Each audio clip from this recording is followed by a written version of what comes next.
بسم اللہ الرحمن الرحیم اللہم صلی وسلم وبارک علی سیدنا و نبینا و مولانا محمد و آلہ و اصحابہ اجمعین اما بعد باب الزکاة من الاسلام۔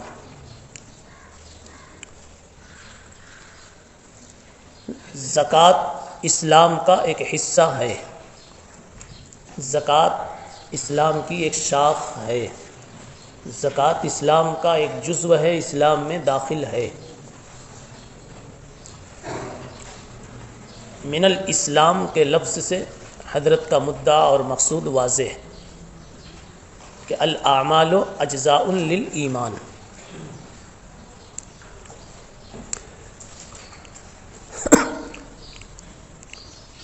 اپنے اس مدعا کو قرآن مجید کی آیت مذکورہ سے ثابت فرما رہے ہیں۔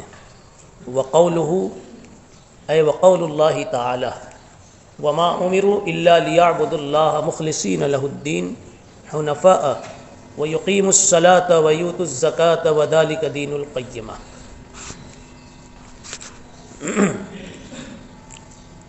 اس آیت میں اللہ تعالی نے اخلاص بھری عبادت کا ذکر فرمایا، نماز کی اقامت کا ذکر کیا، اس کے بعد یؤتوا الزکاۃ فرمایا، یعنی ایتائے زکوٰۃ کا حکم دیا،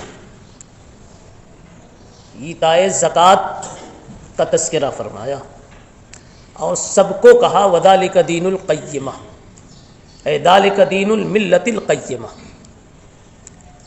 یہی مذہب قیم، یہی ملت قیمہ کا دین ہے۔ تو یہاں ان اعمال کو جن کے ذیل میں ایتائے زکوٰۃ کا عمل بھی ہے، ان سب کو دین قیم بتلایا گیا، دین کہا گیا، اور الدین هو الاسلام هو الایمان۔ جبرائیل امین آئے تھے رسول اللہ صلی اللہ علیہ وسلم کی خدمت میں، ایمان کا بھی سوال کیا تھا، اسلام کا بھی سوال کیا تھا، اور کچھ اعمال کی بھی باتیں آئی تھی۔ آپ صلی اللہ علیہ وسلم نے سب کو دین کہا کہ یہ جبریل ہیں، یہ جبریل آئے تھے لیعلمکم دینکم، دین سکھلانے کے لیے۔ تو پتہ چلا کہ جو اعمال ہیں وہ دین ہیں۔ بہی قال حدثنا اسماعیل قال حدثنی مالک بن انس عن عمہ ابی سہیل بن مالک عن نبی انہ سمع طلحہ بن عبید اللہ۔ طلحہ ابن عبید اللہ رضی اللہ عنہ راوی ہیں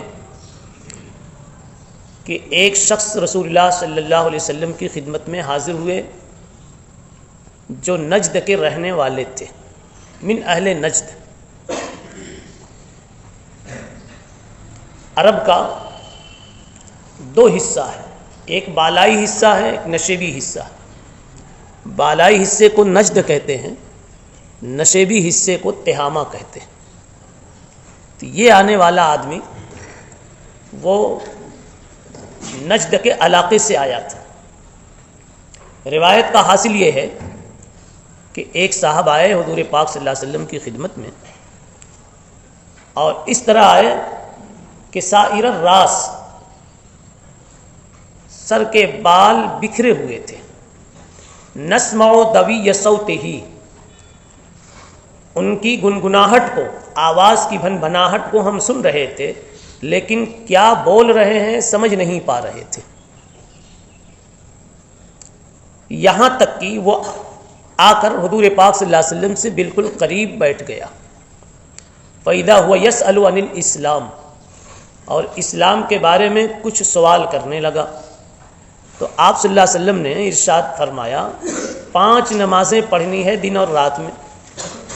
فقال هل علی غیرها، اس نے پوچھا ان 5 نمازوں کے علاوہ اور بھی کچھ میرے ذمے ہے؟ آپ نے فرمایا لا الا ان تطوع، اب فرض نہیں ہے مگر یہ کہ تم نفل پڑھنا چاہو تو پڑھ سکتے ہو۔ پھر آپ صلی اللہ علیہ وسلم نے فرمایا وصیام رمضان، رمضان کے روزے بھی فرض ہیں۔ اس آدمی نے پوچھا فہل علی غیرہ، رمضان کے روزے کے علاوہ اور بھی کوئی روزہ میرے ذمے ہے؟ آپ نے فرمایا لا الا ان تطوع، کوئی اور روزہ فرض نہیں، واجب نہیں، مگر یہ کہ تم نفلاً روزہ رکھنا چاہو تو رکھو۔ پھر رسول اللہ صلی اللہ علیہ وسلم نے زکوٰۃ کا تذکرہ کیا تو اس آدمی نے پھر پوچھا فہل علی غیرہا، زکوٰۃ مفروضہ کے علاوہ کوئی اور بھی چیز مال خرچ کرنے کی لائن سے مجھ پر واجب ہے؟ آپ نے فرمایا لا الا ان تطوع، اب تم نفلاً خرچ کرنا چاہو تو کرو۔ راوی کہتے ہیں فادبر الرجل، وہ آدمی آیا اتنا پوچھ کر واپس چلا گیا اور جاتے ہوئے یہ کہنے لگا واللہ لا ازید علی ھذا ولا انقص، میں نہ اس سے کم کروں گا نہ زیادہ کروں گا، نہ اس پر کوئی زیادتی کروں گا نہ اس سے کم کروں گا۔ رسول اللہ صلی اللہ علیہ وسلم نے فرمایا افلح ان صدقہ، اس آدمی نے اگر ایسا ہی کر دکھایا، یعنی جتنا بتایا اتنے پر عمل کر دکھایا تو یہ کامیاب ہو گیا۔ یہ جو روایت تھی اس میں طلحہ ابن عبید اللہ رضی اللہ عنہ فرماتے ہیں کہ ایک صاحب آئے، ایک شخص آیا، وہ شخص کون تھے؟ زمام ابن ثعلبہ رضی اللہ تعالیٰ عنہ تھے۔ بعض لوگوں نے کوئی اور بھی نام بتلایا ہے، اس لیے کہ ایک روایت کچھ اسی سے قریب ملتی جلتی ہے، تو کہتے ہیں اس میں زمام ابن ثعلبہ کا ذکر ہے، یہاں کوئی اور ہے، لیکن دوسرے شراح نے بتایا کہ نہیں، یہاں بھی زمام ابن ثعلبہ ہی ہیں۔ زمام ابن ثعلبہ رضی اللہ تعالی عنہ نے جو نجد سے آئے تھے، یہ آ کر کے چند سوالات کیے۔ اسلام کے بارے میں سوال کیا کہ اسلام لانے کے بعد اسلام کا کیا مطلب ہے، کیا کرنا ہے؟ تو آپ صلی اللہ علیہ وسلم نے چند اعمال بتلائے۔ مقصد حل ہو گیا امام بخاری کا۔ پوچھا جا رہا ہے اسلام کے بارے میں اور جواب میں بات آ رہی ہے اعمال کی، 5 صلوات، صوم و رمضان، ایتاء الزکوٰۃ۔ پتہ کیا چلا؟ ایمان، اسلام، اعمال سب ایک ہی چیز ہے جی، اور خاص طور پر یہاں الزکوٰۃ من الاسلام کو ثابت کرنا ہے۔ یہ آدمی سفر سے آئے تھے، چونکہ تو بال بکھرے ہوئے تھے، اس سے پتہ چلا کہ کچھ دور سے آئے تھے، بال بکھرے ہوئے تھے جی، اور ہم سن رہے تھے کہ وہ آدمی کچھ گنگنا رہا ہے، بات نہیں سمجھ میں آ رہی۔ اب یہ کیا گنگنا رہا تھا اور کیوں گنگنا رہا تھا؟ محاورے پر لیا جائے تو بات سمجھ میں آ جاتی ہے۔ بعض لوگ یہ کہتے ہیں کہ اصل میں وہ دیہاتی آدمی تھا، اور دیہاتی لوگ کسی اہم مجلس کے آداب سے واقف نہیں ہوتے، وہ اپنی بڑھ میں یا یہ کہ اپنی دھن میں یا اپنی عادت میں مشغول ہوتے ہیں۔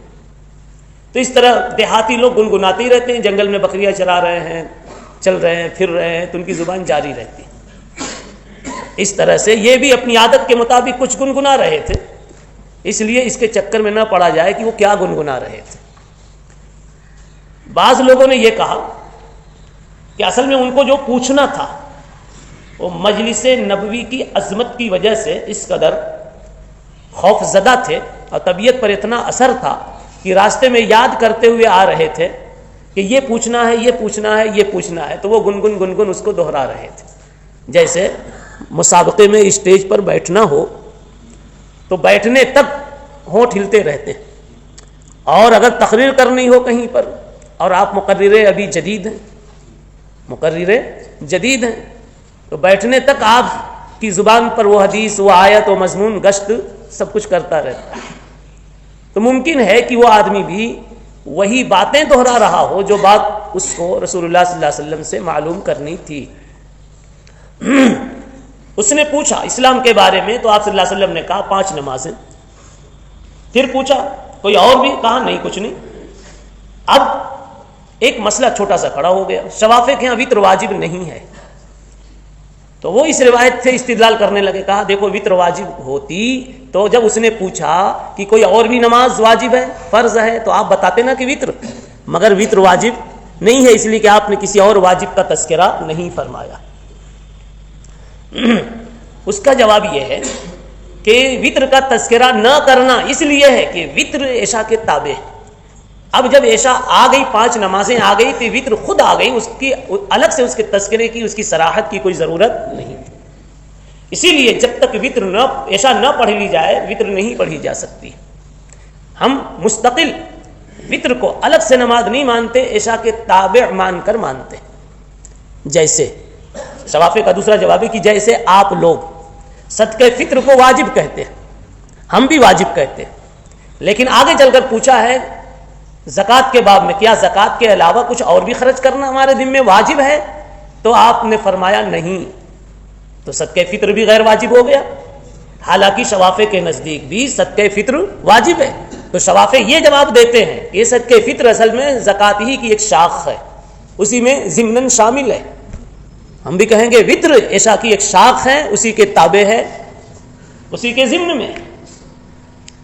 دوسری بات یہ ہے کہ زکوٰۃ وطر کا وجوب اس وقت تک نہیں تھا، اس کے بعد ہوا، اس لیے اس پر دلیل یہ ہے کہ رسول اللہ صلی اللہ علیہ وسلم نے ایک حدیث میں فرمایا ان اللہ امدکم بصلاۃ ہی خیر لکم من حمر النعم،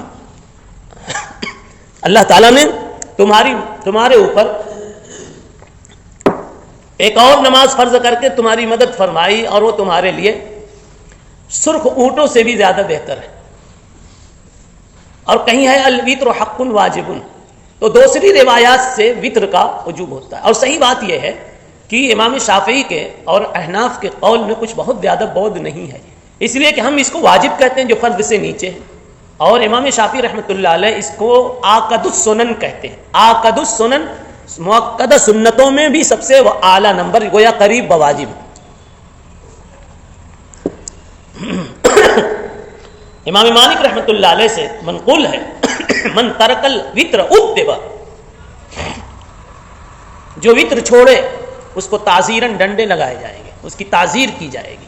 پتہ کیا چلا کہ سبھی لوگ تقریباً واجب مانتے ہیں، البتہ دوسرے ائمہ کے ہاں فرض اور سنت کے بیچ میں واجب کی اصطلاح نہیں ہے، اس لیے وہ لفظ واجب کا استعمال نہیں کرتے۔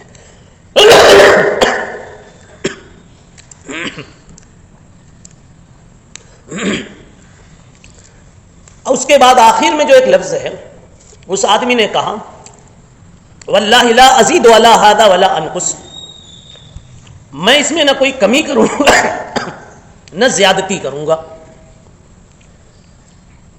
ایک سوال ہوتا ہے کہ یہ بات تو سمجھ میں آئی کہ وہ کہتا ہے کہ آپ کے بتائے ہوئے حکم میں کوئی کمی نہیں کروں گا، یہ بات نہیں سمجھ میں آئی کہ یہ کیوں کہا کہ میں کچھ زیادتی نہیں کروں گا۔ اعمال میں زیادتی کرنا اعمال حسنہ میں تو اچھی بات ہے۔ اس کا جواب یہ ہے کہ ہم کو تو یہ بھی سمجھ میں آتا ہے کہ وہ آدمی کمی بھی نہ کرے اور زیادتی بھی نہ کرے، مطلب اس کا یہ تھا کہ دیکھیے زیادتی کا دو نوع ہو سکتی ہے، زیادتی فی الکیف، زیادتی فی الکم۔ اس کا یہ مطلب ہے کہ میں کسی قسم کی کیفیت میں بھی زیادتی نہیں کروں گا، جیسے سیکھ کے جا رہا ہوں ویسے ہی پڑھاؤں گا، کراؤں گا، اور عدد میں بھی زیادتی نہیں کروں گا، یعنی کہ جتنی رکعتیں ہیں اتنی ہی پڑھوں گا۔ جواب نمبر 2، یہ ایک محاورہ ہے، میں نہ کمی کروں گا نہ زیادتی کروں گا، کنایا ہے کامل امتثال و اتباع سے۔ کبھی بولا جاتا ہے کچھ اور سمجھا جاتا ہے کچھ، محاورے کی مدد سے۔ اس کی بالکل مثال وہ محاورہ ہے جو ہمارے بازاروں میں بھی چلتا ہے، کہ خریدنے والا دکاندار سے کہتا ہے کتنے کا، وہ کہتا ہے 50 روپئے کا یہ سامان ہے، تو یہ کہتا ہے کچھ کمی زیادتی کرو گے کچھ، تو وہ کہتا ہے کچھ کمی زیادتی نہیں ہوگی۔ اس نے بھی پوچھا کمی زیادتی کرو گے، حالانکہ زیادتی اس کو مطلوب نہیں ہے، وہ کہہ دے اگر کہ ہاں زیادتی کروں گا تو خریدار کہے گا میرا یہ مطلب نہیں تھا، اور وہ بھی کہتا ہے میں کوئی کمی زیادتی نہیں ہوگی، کمی زیادتی نہیں، حالانکہ اگر خریدار کچھ زیادہ دے تو شوق سے لے لے گا۔ مطلب دونوں کا یہ ہے کہ بھائی تم اپنے بتائے ہوئے دام سے کچھ ادھر ادھر ہوگے کہ نہیں، اور وہ کہتا ہے میں ادھر ادھر نہیں ہونے والا، یعنی جو کہہ دیا وہ پکا، یہ اصل مضمون ہے۔ تو اس آدمی نے بھی گویا یہی کہا کہ جو آپ نے کہہ دیا میں اس پر پکا، اصل یہی بتانا مقصود ہے۔ باقی یہ اور کچھ مطلب نہیں ہے اللہ. اچھا دوسری بات یہ ہے کہ رسول اللہ صلی اللہ علیہ وسلم نے اس کے جواب میں بتایا کہ اللہ ان تطوع، واجب اور فرض تو اور کچھ نہیں، مگر تم نفلاً پڑھنا چاہو کرنا چاہو تو کر سکتے ہو، پڑھ سکتے ہو. تو اس میں تو بات نکل گئی کہ ابھی 5 تو بتایا گیا ہے لیکن نفل میں جتنا چاہے بڑھا سکتا ہے.